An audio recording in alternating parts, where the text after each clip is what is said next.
सारी जिंदगी के कांटे समाप्त हो जाते हैं। फुलेरा दूज कहते हैं भगवान शंकर शिव के मस्तक पर, पिंडी पर, शिवलिंग पर धतूरा पहली बार चढ़ाया गया वो फुलेरा दूज का दिन था। इसलिए शिव महापुराण की कथा कहती है जिस दिन कोई मुहूर्त नहीं हो, कोई काम नहीं हो, उस दिन केवल फुलेरा दूज के दिन आप किसी भी दुकान का, व्यापार का, व्यवसाय का, जन्म का, आदि का कोई भी मुहूर्त कर लो, वो कभी ठप नहीं हो सकता, वो बढ़कर ही चलेगा। सारी जिंदगी के कांटे निकल जाते हैं, सारी जिंदगी के कांटे समाप्त हो जाते हैं। फुलेरा दूज कहते हैं दुनिया में सब दिन का दान, सब दिन का पुण्य समाप्त हो सकता है, और फुलेरा दूज का दान, पुण्य, सत्कर्म, भजन, कीर्तन, नाम स्मरण समाप्त नहीं होता। चक्कर आ जाते हो, अचानक गिर जाते हो, हापड़ी भराने लगती हो थोड़ा सा चलने पर,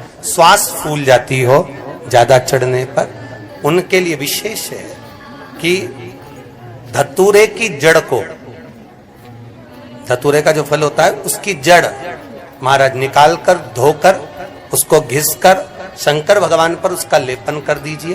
थोड़ी सी जड़ शिव जी पर चढ़ा दीजिए फुलेरा दूज के दिन। उस जड़ को पानी चढ़ाकर वापिस लेकर आ जाइए। जो मिर्गी का मरीज होता है, जिसको दमे की शिकायत होती है, श्वास की होती है, चलने में हापड़ी भरा जाती हो, फुलेरा दूज के दिन दोपहर के समय पर उसको वो जड़ केवल 3 या 4 बार सुगंध में सुंगा दी जाती है, तो मिर्गी की बीमारी समाप्त हो जाती है, और जिसको दमा श्वास फूलता है उसको भी आराम लग जाता है। फुलेरा दूज के दिन उसके लिए नित्य आनंद का सुख दे जाती है। और भी ध्यान दें, जिसको बहुत भारी बीमारी हो, डॉक्टर कह रहे हैं कि ऑपरेशन की जरूरत है, ऑपरेशन कराना पड़ेगा, गांठ हो गई है, ये हो गया है, वो हो गया है, निवेदन है एक धतूरा फुलेरा दूज के दिन भगवान शंकर के शिवलिंग पर समर्पित करें, और 5 बेलपत्र नंदीश्वर भगवान पर अर्थात भगवान नंदी पर समर्पित करें। जीवन में कितनी बड़ी भी बीमारी होगी वो आगे नहीं बढ़ सकती, ऑपरेशन की जरूरत नहीं पड़ सकती, वो केवल फुलेरा दूज पर हो,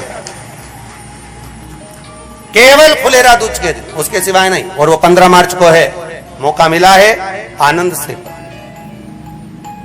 धतूरा होता है विषैला, कैसा होता है? विषैला, बहुत विष होता है धतूरे के अंदर।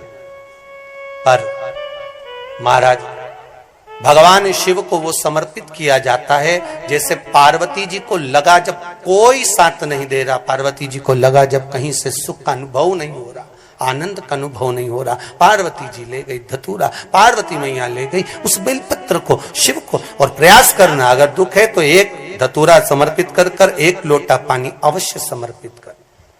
उनके लिए भी कहूंगा जिनको शरीर में दाद हो जाती है, खाज हो जाती है, या खुजलियों का क्रम हो जाता है, उनके लिए भी महाराज धतूरे का पानी, धतूरा 1 लोटे में डाल दो, पानी रख दो उसमें, उसके अंदर थोड़ा सा चंदन डालकर वो पानी शिव जी को समर्पित कर दो। वही पानी को लेकर आ जाइए और कुछ देर तक शरीर में लगाकर बैठ जाइए महाराज। वो केवल फुलेरा दूज का है महाराज, उसको शरीर में लगाकर थोड़ी देर बैठ जाइए, 15-20 मिनट तक।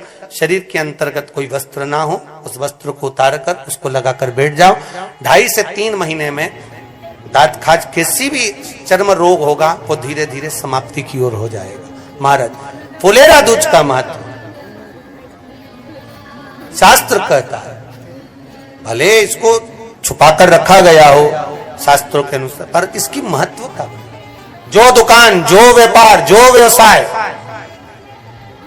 और पहले भी आपको कहा, मान लो आप शिवरात्रि के दिन रात को भगवान शंकर को धतूरा चढ़ाते हो व्यापार व्यवसाय के लिए, और वो धतूरा आप शिवरात्रि के दिन सुबह 4 बजे से पहले नहीं बांध सकते, तो उस धतूरे को फुलेरा दूज के दिन लाल वस्त्र में बांधकर अपने व्यापार वाली जगह पर बांध दो।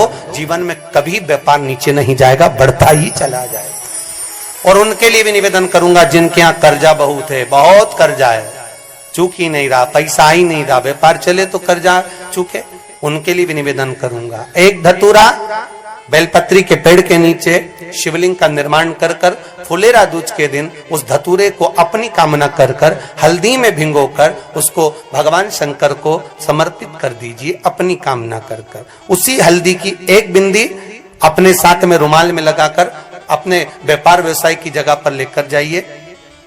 कर्जा धीरे धीरे धीरे धीरे जब चूकेगा, जब लक्ष्मी आएगी तो लक्ष्मी की वृद्धि भी वो करता। महाराज ये फुलेरा दूज के उपाय। दिन माँ जगतजननी जगदम्बा अम्बा स्वयं भगवान शंकर को मौन होकर देख कर विलापित होती है, नैनों से नीर बहता, शिव को हुआ क्या, शंकर को क्या हुआ, योगड़दानी को हुआ क्या।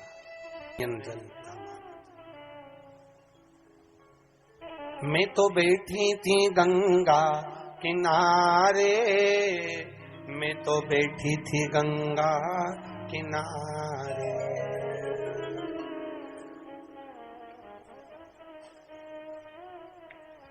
ऐसा धक्का दिया ओ भोलेनाथ, दिल तुझको दिया ओ भोलेनाथ।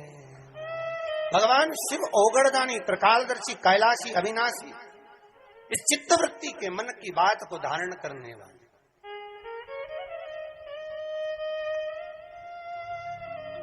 जिन लड़का और लड़की का विवाह नहीं हो रहा है, महाराज विवाह के लिए बहुत परेशान हो गए, उनके लिए भी 5 बेलपत्र, 1 धतूरा, 5 शमी पत्र अशोक सुंदरी वाले स्थान पर, चाहे मंगल हो, चाहे राहु हो, चाहे केतु हो, सारे ग्रह भले अनुकूल है नहीं है, प्रतिकूल है नहीं है, वो अपने अनुसार उसको लेकर शमी पत्र, बेलपत्र और धतूरा हाथ की हथेली में रखकर, जिसका मंगल विवाह नहीं हो रहा, बहुत कष्टप्रद है, हाथ में रखकर अशोक सुंदरी, अशोक सुंदरी का स्थान सबको मालूम है ना, भगवान शंकर की जलाधारी पर शिवलिंग, पार्वती जी का हस्त कमल, जहां से चरण जल नीचे जाता है, राइट भाग गणेश जी का स्थान, लेफ्ट भाग कार्तिकेय का स्थान। जलाशय में से, जलाधारी में से जो जल नीचे गिरता है बूंद बूंद, तो शंकर भगवान की 5 लड़कियां, जया, विषहरा, शामरीवारी, दोतली और देव, शंकर जी की 1 लड़की और अशोक सुंदरी 6 नंबर की, उसका स्थान, इन पानी जो जाता है उसके बीच में जो मोटी सी लाइन होती है, उस मोटी सी लाइन पर जो स्थान है वो अशोक सुंदरी का स्थान है। किसका स्थान है? अशोक सुंदरी। शंकर भगवान का संपूर्ण परिवार, जलाधारी माता पार्वती जी का हस्तकमल, चरण, राइट में गणेश जी, लेफ्ट में कार्तिकेय जी, बीच में अशोक सुंदरी, और ऊपर से जो 1-1 बूंद पानी गिरा रहा है वो है शंकर भगवान की 5 लड़कियां, जया, विषहरा, सामरीवारी, दोतली और देव, शिव की 5। तो जिनका विवाह नहीं हो रहा, अशोक सुंदरी वाली जगह पर हाथ में लेकर वो धतूरे के साथ शमी पत्र, बेलपत्र समर्पित करें और बाबा से निवेदन करें, बाबा आपकी कामना पूर्ण, फुलेरा दूज करें। अशोक सुंदरी पर जो धतूरा चढ़ता है, वैसे तो अशोक सुंदरी पर धतूरा बहुत कम चढ़ता है, केवल एक फुलेरा दूज का दिन ही ऐसा होता है जिस दिन अशोक सुंदरी वाली जगह पर धतूरा चढ़ता है।